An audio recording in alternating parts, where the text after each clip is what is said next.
Sometimes when we're looking at international politics or even national politics, we want to find an answer that identifies a particular person as responsible or a particular an institution responsible for what we consider to be wrong.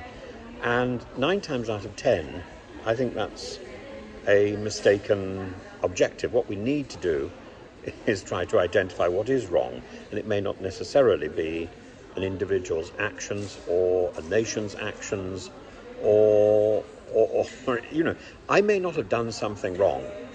It may just be that I'm in the way. So it's not Ukraine which has behaved badly. It's the fact that it's got a location.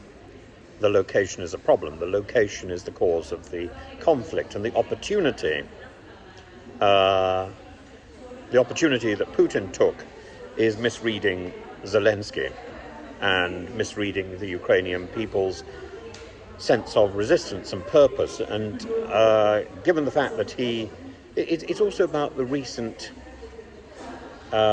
expeditions that Putin had made into Georgia, threatening invasions on the pretext of on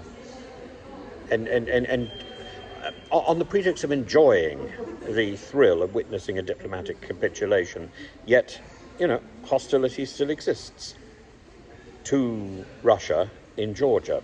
Putin was not overly successful there, but he thought he could replicate that problem in another country that happened to be in his way. Meanwhile, Trump's flirtation with imperialism is a contrast to Putin's aggressive defense. Why is Trump doing that? Because he can. And the EU, once so pro-American, feels hurt by the vision of a powerful thug behaving according to his nature, behaving not according to the accustomed diplomacy which the EU is used to seeing.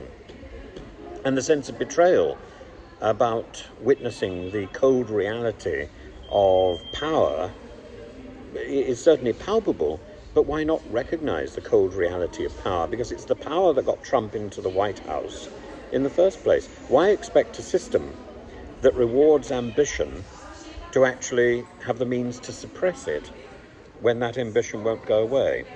The same thing is probably true about the second Cummings. Mr. Cummings has re-emerged, and now he's snuggling up to Farage. Well, why are we surprised about that? Because that's what Cummings does. And all these efforts to try and suppress reality.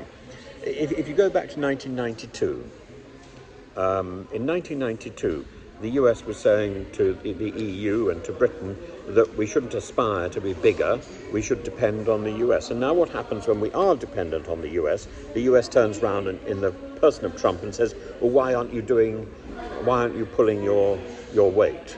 Well, we're not pulling our weight because we were told not to do so. And the EU has now become so weak that it looks like a written, an engraved and embossed invitation to plunder it. And in the same way, the artificial line that Trump says exists between the US and Canada is nothing compared to the many artificial lines that divide the EU. All we have to do is look at the reality. Now, having looked at the reality, we then have to ask ourselves, what does civilization layer over that? Civilization layers basic good sense, basic civility, basic prudence, and the use of language. And that isn't something that either Trump or Putin seems to understand. Trump uses language simply to get through the next sentence, and Putin abuses language and uses it to delay and obfuscate.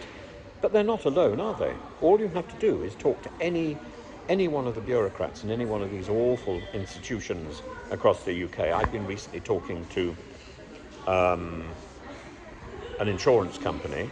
It doesn't matter, it's pot luck whether or not you speak to somebody nice or somebody horrible. The issue is that the language is being used to distort reality. And then we worry when it's being done by Trump or being done by Putin. We have to stand up and we have to face the the fact that the things we tolerate, the small things we tolerate, the things we tolerate in miniature, in insurance companies, in BT, in banks, in telephone companies, we have to tolerate in the big things, in the Trumps and the Putins. And if we can see in the Trumps and the Putins that it's wrong, then it must be wrong elsewhere. And we should stand up and we should say, that is not the way you behave with the English language, or with any language, with the Russian language, with French. Distorting words to get what you want, to get a short-term advantage. This is not language. This is a perversion of language. And in the old days, we would have called this deceit.